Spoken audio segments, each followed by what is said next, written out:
welcome ang lahat, mga mama't mga boss. Sa Station of the Cross, huwag kalimutan dumalaw. Yan ang gawain sa mahal na araw. Isa pa, pagsapit ng Kapaskuhan, sa Inari Center merong tiyanggian. Sariwang hangin ang iyong malalasan. Dito ay matitikman mga pagkain sarap. Suman, mangga, kasoy pong pasalubong. Nagmula pa sa bayang sumusulong, tumutulong buong Antipoleño sa mga festival tuwing Mayo dinaraos. O tayo na sa Antipolo, serbisyo at turismo, tuloy sa pag-asenso.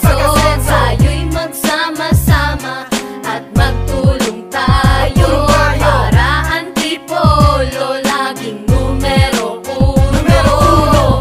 O tayo na sa Antipolo, serbisyo at turismo, tuloy sa pag-asenso.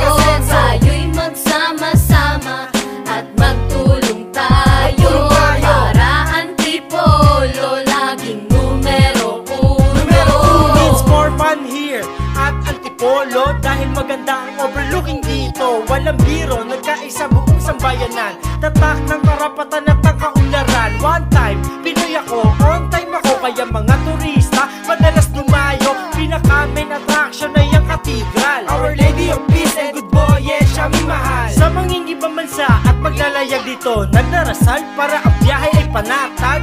Mag-ambag ang barkada, patak-patak, at mag-swimming sa hinulugang takrak. Sa sobrang lawak ng Luzon, di ka magsasawa pag ito'y iyong sinuyod. Kaya tayo sumugod sa Antipolo, walang